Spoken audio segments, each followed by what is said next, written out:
Graças a Deus, amém, igreja.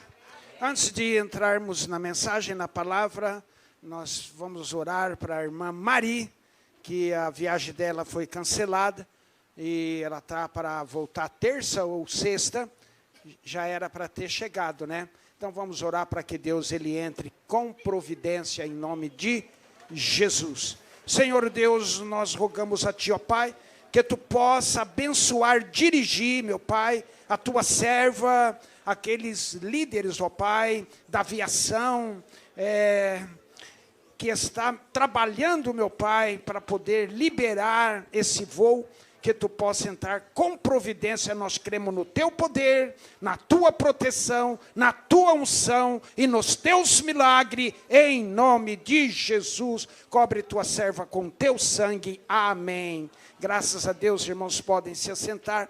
Eu tenho uma palavra nesta noite, igreja, que é uma palavra para quem quer Espírito Santo. Quem quer Espírito Santo? Oh, irmão, nós não vivemos sem o Espírito Santo. Eu tenho uma palavra para quem tem uma área na sua vida que precisa ressuscitar. Nessa noite, Deus estará ressuscitando as áreas que estão mortas, porque eu quero falar sobre vida, poder. Os anjos do Senhor no céu, nessa noite, estão pedindo louvor, está pedindo adoração aqui. Os céus está pedindo louvor, os céus pedem adoração. Os 4 animais viventes que voam ao redor do trono, diz a Bíblia, noite e dia, sem parar. Eles proclamam dizendo que Ele é santo, santo, santo. É o Todo-Poderoso. Eles estão pedindo louvor, adoração, santidade, perseverança. Os 24 anciões que estão assentados, cada um no seu trono, diz a Bíblia que eles tiram a coroa que estão em suas cabeças e lançam sobre aquele que está sentado no trono. Eles querem louvor, eles querem santificação, eles querem adoração. E nós estamos aqui esta noite para prestar culto ao Todo-Poderoso. Oh, o Rei dos Reis, Ele quer unção, Ele quer nesta noite louvor e adoração. É incrível o que o profeta Isaías escreveu. Em seu livro, capítulo 6, disse que no ano em que morreu o rei Uzias, ele viu o Senhor assentado num alto e num sublime trono. E havia serafins que voavam. Ao redor do trono tinham 6 asas, 2 cobriam os pés, 2 cobriam o rosto, e com 2 voavam. E eles proclamavam dizendo: Santo, Santo, Santo, a sua glória encheu toda a terra. E nos encherá nessa noite, porque nós precisamos de unção. Em nome de Jesus. Livro de Atos dos Apóstolos, capítulo de número 1, versículo 1, 2 e 3. Deus ressuscitou no passado, continua ressuscitando. A Bíblia disse que Ele é o mesmo. Houve várias ressurreições no ministério de Jesus. Também no Antigo Testamento houve jovens que ressuscitou através do ministério de Eliseu. Quem crê que Jesus está ressuscitando? Se você tem uma área morta na tua vida, na tua casa, no teu corpo, que precisa renovar, que precisa ressuscitar, hoje é noite. É só ter fé. Fé. Nós não somos um povo qualquer, nós não somos um povo medroso, nós não somos um povo parado, nós não somos um povo conformado com esse mundo, porque a própria Bíblia diz: não conformeis com este mundo, mas renovais. Né? A Bíblia nos dá esta advertência. Olha o que está escrito. São Lucas falando, né, com esse gentil, que talvez grego, talvez romano, chamado Teófilo. Ele disse: fiz o primeiro tratado, ó Teófilo, acerca de tudo que Jesus começou, não só a fazer, mas a ensinar, até o dia em que foi recebido em cima, depois de ter dado mandamentos pelo Espírito Santo aos apóstolos que escolhera. O 3, aos quais também, depois de ter padecido, Fala comigo, se apresentou vivo. Vivo, ele está vivo. Quem crê nele está vivo. Quem crê nele crê em vida. Quem crê nele crê em ressurreição. Quem crê nele crê em milagre. Quem crê nele crê no sobrenatural de Deus, porque nós não somos movidos pelas obras desse mundo, mas somos movidos pelas obras do céu, pelas obras do alto, porque a Bíblia diz que a nossa casa, a nossa pátria, não é esta terra, nós marchamos, nós ambicionamos uma pátria celestial. Aplauda ao Senhor. Diz que Ele é santo, santo, mais forte, igreja. Essa mensagem é para você que quer Espírito Santo. Espírito Santo, Espírito Santo, Espírito Santo. Se você tem um familiar, um filho, alguém na tua casa que precisa de milagre, creia que nesta noite Deus entrará, está entrando com providência. Ele é o provedor, Ele é o Senhor, Ele é o Rei dos Reis, o Santo. Se apresentou vivo com muitas e infalíveis provas. Com muitas e infalíveis provas. Veja bem, sendo visto por eles e por espaço de 40 dias. E falando do que respeita ao reino de Deus. Deus abençoa os irmãos. Deus é sábio. Deus tem planejamento. Deus tem planos. Deus tem vitória. Tanto é que Ele montou um plano para que tudo desse certo. Naqueles dias e nos nossos dias também. Ele ficou ainda com um espaço de 40 dias. Ele não pôde visitar todo mundo. Porque aqui nós lemos que nesses 40 dias, era tudo a respeito do reino dos céus. Mas ele teve 40 dias para falar com alguém especial. Para ir à casa de alguém especial. Para falar sobre coisas especiais. 40 dias. E diz, nós temos prova que realmente ele já estava, não era como aquele corpo normal, como aquele corpo mortal. Tanto é que quando Maria, lá no sepulcro, ela disse, Rabone, ela quis tocar nele, ele disse, não, ainda não.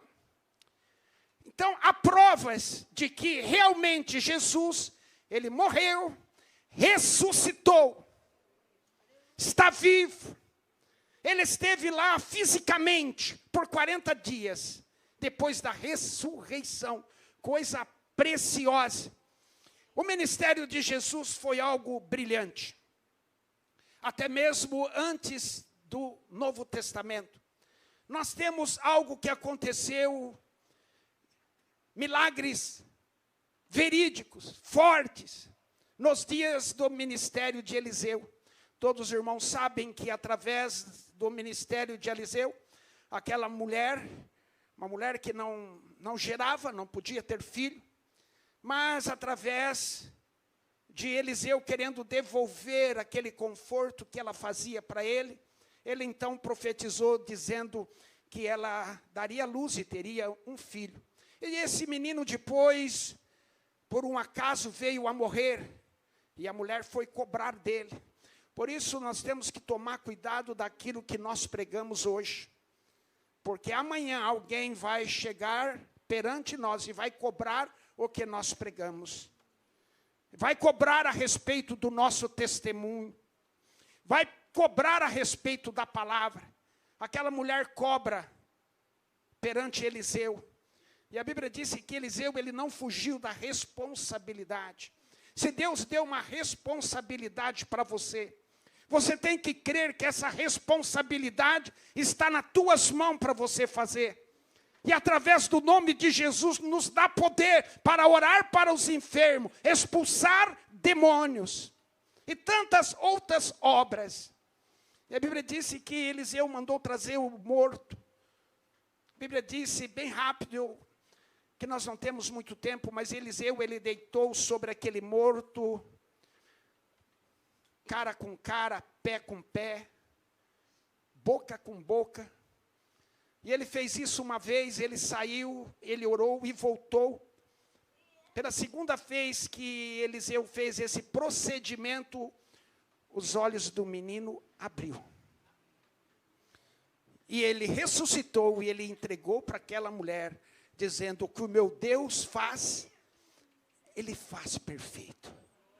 O meu Deus, Ele honra a tua palavra. E Deus honra a palavra dEle na tua vida. Esta noite, eu vejo labaredas de fogo nesse lugar, sobre a sua cabeça. Creia nesta noite que o Espírito Santo já entra com providência, queimando a tua vida, teu corpo, da planta dos pés ao alto da cabeça. Glorifica a Deus por alguns instantes. Glorifica, glorifica, glorifica, glorifica, glorifica, glorifica. Quando Deus unge alguém, Ele unge por completo. E essa unção, esse milagre, esse poder, esse Espírito Santo, essas bênçãos, esses mandamentos, ele depende da nossa perseverança, depende da nossa persistência em querer mais e mais e mais e mais. Eliseu morre e ele é sepultado. E eles colocam Eliseu em um sepulcro. Mais para frente, por um acaso, morre alguém. E por um acidente, eles jogam esse morto na cova de Eliseu. E quando este morto encontra com os ossos de Eliseu, os ossos de Eliseu também tinham unção. Aquele morto, ao tocar nos ossos de Eliseu, ressuscitou também. Deus, Ele te dá unção. Ele unge a tua casa, tua vida, teus pés, tua mão, tua voz. E a Bíblia diz: tudo que você tocar, abençoado será. Glorifica, glorifica, glorifica. Diz que Ele é santo, santo, santo. Quem sente a presença de Deus, a glória de Deus enche esse lugar. Deus tem cura para realizar nesta noite. Nos dias do ministério de Jesus, os irmãos lembram que o filho da viúva de Naim, filho único, também morreu.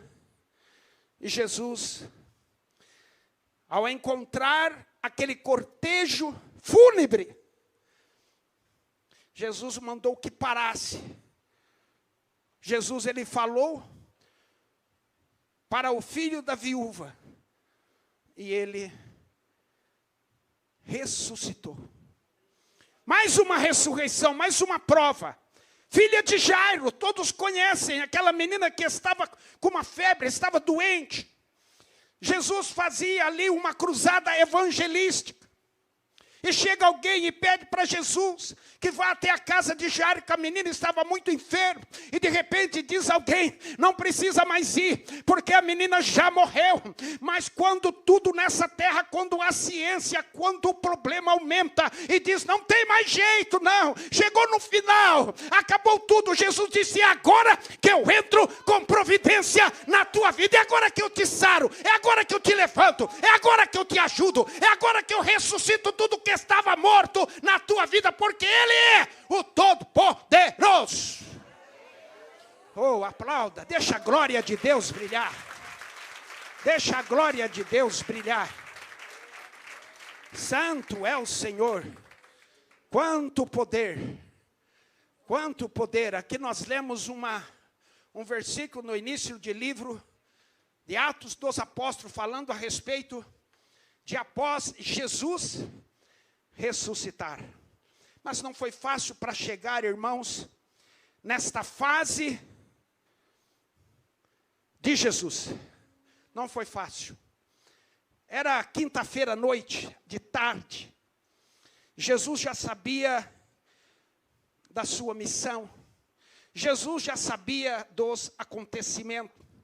Ele convida o grupo de seus discípulos para ir com ele a um lugar que ele gostava. A Bíblia traz o nome de Getsemane. Sabemos que Getsemane quer dizer prensa de azeite. Havia ali uma plantação de oliveiras. E Jesus gostava de orar entre as oliveiras. E aquele produtor, o dono daquelas terras, Ele havia construído ali também uma prensa para amassar, para prensar o fruto da oliveira e transformar ele em azeite. Sabemos que azeite simboliza a vida, na nossa vida espiritual. E na nossa vida material também simboliza a vida, porque é um dos produtos mais ricos em vitamina, em nutriente que existe no mundo todo. Todos correm atrás de ter um azeite puro. É um dos produtos do alimento que produz ômega 9. Sabemos que azeite é sinônimo de vida. Por isso Jesus ia naquele lugar, porque aquele lugar simbolizava vida. Tinha uma prensa de azeite ali. Eu, essa noite, simbolicamente falando, aqui no altar, tem uma prensa de azeite, que está jorrando azeite, que está produzindo azeite. E se você precisa de azeite para sarar seu corpo físico, seu corpo espiritual, a tua família, os teus pensamentos, no altar, tem uma prensa de azeite produzindo azeite. Só fica sem azeite quem quiser, porque hoje tem uma prensa produzindo azeite, e esse azeite vai te sarar, vai te levantar, vai te ressuscitar, vai te purificar, vai te dar paz, vai te dar alegria e vai produzir fé. Aplauda, aplauda, fala em língua, adora o Senhor. Adora, adora, mais forte, mais forte, mais forte, mais forte, mais forte. É para Jesus, é para Jesus, é para Jesus. Ele está entrando com providência. Ele é o Senhor. Todos os irmãos sabem de cor como foi as 3 orações que ele fez. Pai, se for possível, passa de mim esse cálice. Sabemos de cor. Após a 3ª vez que ele orou, ele chega até os seus discípulos e diz: agora vocês podem dormir à vontade, mas é chegado o que me trai. Irmãos, a coisa é muito séria o que aconteceu. De repente chega ali um grupo de homens armados com espada, e a Bíblia diz com porretes. A minha tradução, João de Almeida, corrigida, diz porrete e espada. Algumas falam para paus. João Ferreira, de Almeida, corrigida. E eles chegaram ordenados pelos príncipes, sumo sacerdote, escribas, anciões do povo, fariseus, e o objetivo era prender Jesus. Jesus, ele ficou admirado com aquela situação. Por quê? Porque o homem de paz, ele não era bandido, não era salteador, não era ladrão de estrada. Obrigado. Ele era o homem mais manso, fiel, santo, que já viveu. E aparece lá um grupo armado como se ele fosse um bandido. Jesus disse: eu estive com vocês todos os dias no templo, e agora vocês vêm armados. Irmãos, a atitude do crente é uma atitude diferente do povo que não crê em Deus, do povo que não tem fé. Por isso que a Bíblia diz que as armas da nossa milícia não são carnais, mas sim poderosas em Deus para a destruição de fortaleza. A nossa luta não é contra a carne, ela não é contra o sangue, ela não é contra o mundo, ela não é contra as coisas terrenas, ela não é a política, ela não é nada dessa terra. A nossa luta, a nossa guerra é contra demônio, é contra o inferno, é contra o pecado, é contra o mal, é contra o vício. Essa é a nossa luta. Mas de repente entre os discípulos dá um beijo em Jesus, e eles já entendem que ele era o Cristo. Prenderam ele ali. Eu quero que os irmãos prestem atenção. Qual foi o motivo que fez 11 discípulos fugir e cada um tomar o seu rumo? que anteriormente tinham. Muitas das vezes as pessoas falam, fugiram todos. Mas se você acompanhar o quadro total, se você acompanhar a criminalidade, o horror que fizeram com Jesus, talvez você faria muito mais pior do que eles fizeram. Levam ali para a casa de Caifás, sumo sacerdote. E a Bíblia diz que eles bateram nele, deram bofetadas, murros na sua cara. Bateram nele com uma cana. Já viu o peso de uma cana?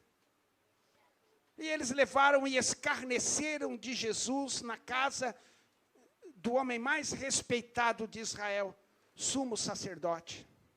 A Bíblia diz, se esse o teria conhecido, não o crucificariam o rei da glória. O pior é que no presente momento, presente século, tem muitos crucificando Jesus com as suas atitudes.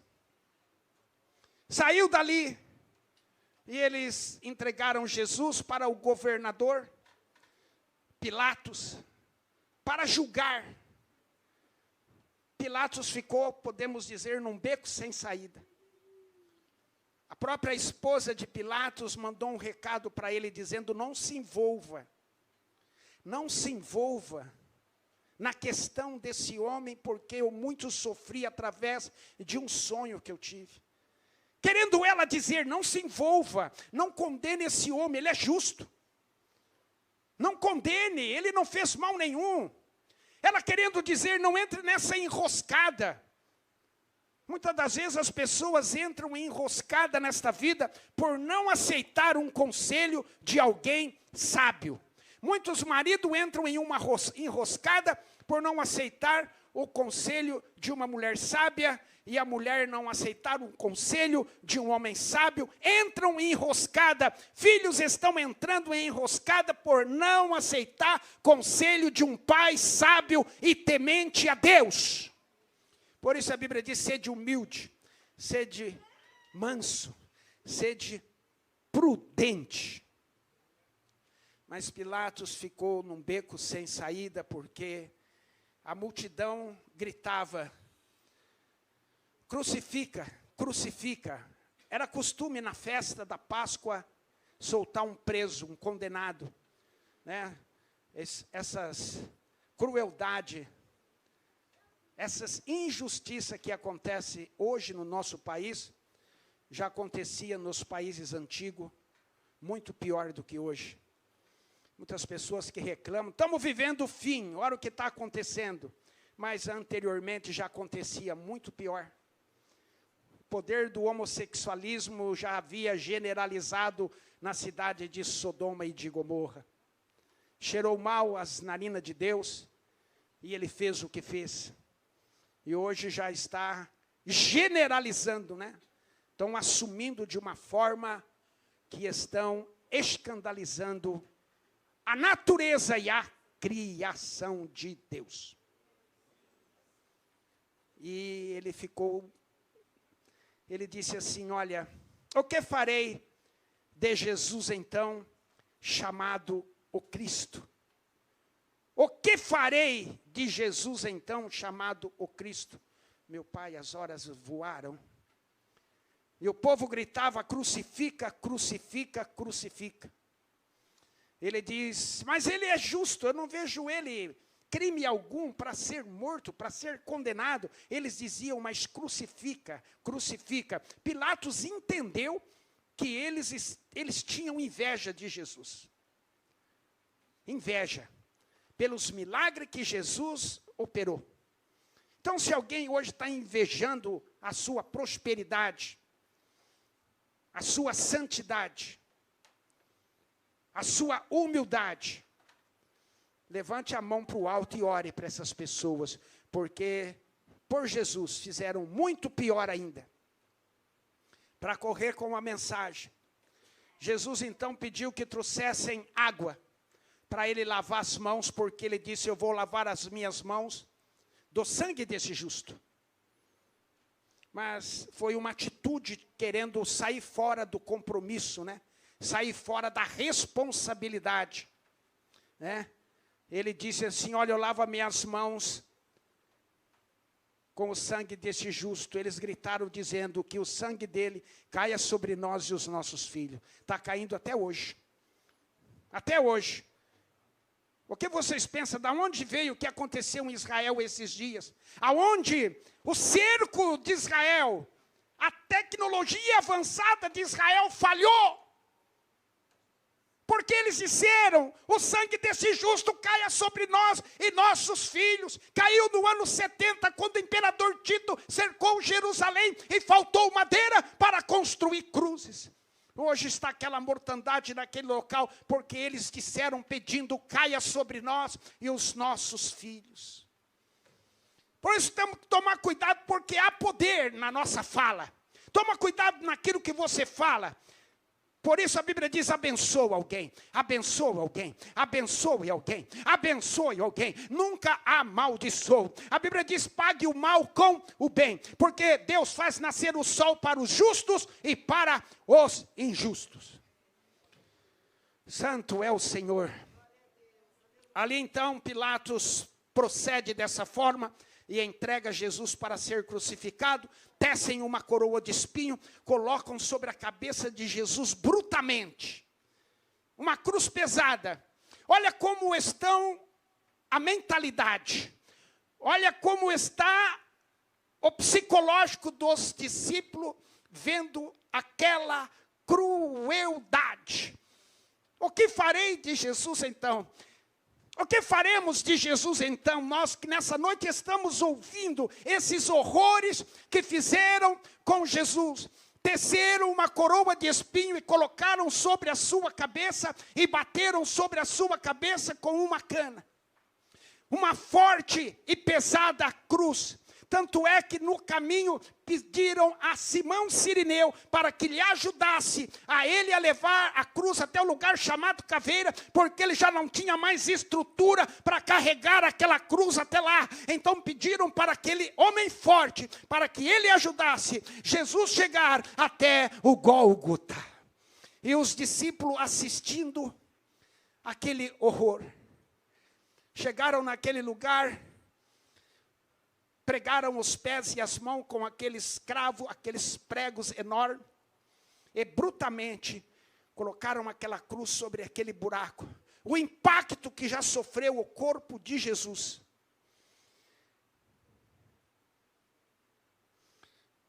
E ali começou a escarnecer do mestre. Não é? Escarneceram dele. E a Bíblia disse que Jesus, ele ficou sem nenhuma força, né? E quando perdeu todo o seu sangue, a sua estrutura física, ele então entrega o Espírito ao Pai. E naquele momento a Bíblia disse que houve um tremor muito forte, o sol se escureceu, houve trevas, e Jesus ali disse, a ti, Pai, entrego o meu Espírito. E ali, então, eles fazem o quê? Pedem a liberação para enterrarem Jesus. Eles costumavam quebrar os ossos, como fizeram com os 2 ladrões. Mas a Jesus já havia uma profecia que dizia que nem um osso de Jesus seria quebrado. Mas eles assistiram mais uma vez uma crueldade. Um soldado pegou uma lança e ele abriu o lado de Jesus. Imagine eles assistindo aquele quadro, Jesus totalmente despido, e uma lança abriu o seu lado, saiu sangue, saiu água, provavelmente seu fígado, seu rim, seu intestino, foi visto, e os seus discípulos, e aquelas mulheres assistindo esse quadro, ficaram totalmente traumatizados, eles ficaram com o seu psicológico abalado, eles ficaram tristes, e eles produziram dentro de si algo dizendo, se fizeram isso com ele, vão fazer conosco também. Por isso todos fugiram. foram embora. Quem tinha um comércio voltou para o seu comércio. Quem pescava voltou a pescar. Quem morava no caminho, na aldeia chamada Emaús, pegaram lá a estrada para Emaús. Mas algo, irmãos, aconteceu. Algo de especial acontece na nossa vida. Algo forte acontece na nossa vida. Algo grande acontece na nossa vida. Maria Madalena e mais duas, domingo de manhã, antes do pôr do sol, o que elas fizeram? Tinham um costume de levar perfume para perfumar o corpo. E elas foram, chegaram lá, se depararam com o sepulcro vazio. Elas fizeram o quê? Foram chamar Pedro e um discípulo amado. Sabemos que na Bíblia o discípulo amado é chamado João. Eles foram com ela, um na frente e outro atrás, olharam, é mesmo, não está aqui. Levaram ele, ou pensaram, ressuscitou. Sabe o que eles fazem? Eles voltam para casa, mas as mulheres ficaram lá. Estavam chorando perante o túmulo, a sepultura de Jesus. Olharam, e aonde estava Jesus apareceu 2 anjos. A Bíblia diz, um à cabeceira e outro nos pés, sentado. E disseram, mulher, por que choras? Por que choras? E as mulheres ficaram ali chorando. Elas disseram, eu quero saber aonde puseram Jesus, porque eu vou buscar. Elas não aceitavam o ocorrido. Muitas das vezes, irmãos, Jesus ele sai da presença de alguém, e esse alguém não quer saber para onde foi Jesus, e por que Jesus foi embora, e por que Jesus não está ali, e por que não está sentindo Jesus. Aceitam a situação como uma normalidade, como fizeram os discípulos. Não está aqui, voltaram para casa, porque estavam totalmente dominados pela tristeza, estavam totalmente dominados pelo que eles tinham assistido. Mas as mulheres não, elas estão lá dizendo, não, eu quero saber aonde está Jesus. Elas saem dali e elas veem um homem, era Jesus, mas elas não conhecem. Talvez estava ele de costa, chorando. E quando Jesus fala, por que choras? Elas conheceram Jesus e disse, Rabone, mestre, querendo dizer, tu está vivo. Elas talvez quiseram abraçar, mas ele não permitiu, porque já estava com aquele corpo glorificado. Vai avisar os discípulos. E Jesus também, após esse acontecimento, os irmãos sabem do ocorrido. Ele vai ali no caminho de Emaús e vai 2 ali, discípulo triste também, totalmente derrotado, totalmente decepcionado. O que muitos estão no presente momento é decepcionado. Tão decepcionado com a igreja, tão decepcionado com o pastor, tão decepcionado com o ministério, tão decepcionado com Deus, tão decepcionado com tudo. Por isso estavam voltando para Emaús, é o que está acontecendo. Mas não há razão para isso, porque Jesus ressuscitou. Ele está vivo. Ele vive na tua vida. Ele vive no teu lar. Ele vive no teu corpo. Ele vive no teu planejamento. Ele está vivo. Os irmãos sabem, Jesus começa a conversar, mas aqueles homens não enxergavam com os olhos espirituais. Eles não viam que eram Jesus. E Jesus começa a interrogar a respeito dos acontecimentos. E eles disseram, mas tu não sabes do que está acontecendo aqui, é algo notório. O que aconteceu, todo mundo sabe. Houve uma grande crucificação, em que crucificaram Jesus, o justo, aquele que foi poderoso em palavra, aquele que foi poderoso em milagre. Crucificaram e ele morreu. E nós esperávamos dele que ele pudesse remir Israel. E ali vai contando. E quando chegam na aldeia, né, os discípulos, dois, convidam Jesus para entrar. E ao partir do pão, eles conheceram que era Jesus. No partir do pão, eles conheceram Jesus e disseram, alguma coisa nos dizia, tinha algo de especial na fala dele, tinha algo de especial no semblante dele. Nós estávamos movidos, tocados por uma unção. Agora sabemos o que era aquilo. Irmãos, Jesus, ele quer tocar você com uma unção especial. O que nós sentimos, irmãos, é verídico. O mundo tenta nos calar, o mundo tenta nos parar, o mundo tenta provar o contrário do que nós lemos na Bíblia, mas a Bíblia que nós lemos diz, havia prova, que ele, após o sofrimento, após a morte, ele ressuscitou e ele se apresentou a muitos por número de 40 dias. Nós temos registro, não só registro na Bíblia, mas registro de hoje, que nós podemos sentir ele. E muitos de vocês aqui já receberam milagre. Muitos de vocês, eu creio que todos vocês que estão aqui se perguntar, quer parar, quer sair de Jesus, vocês vão responder o mesmo que respondeu aquele grupo. Só tu tem palavras de vida eterna. Fica de pé e aplauda ao Senhor. Aplauda e receba. Receba a unção. Receba.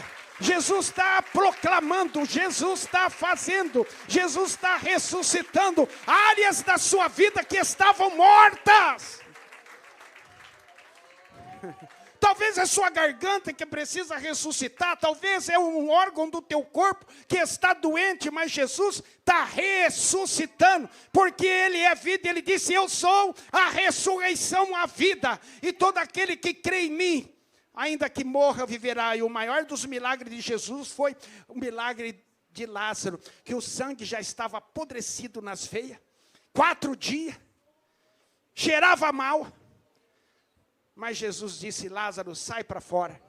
É o que Jesus está falando, sai para fora desta angústia, sai para fora desse abismo, sai para fora dessa tristeza, que Ele é poderoso. Aplauda mais Ele em nome de Jesus.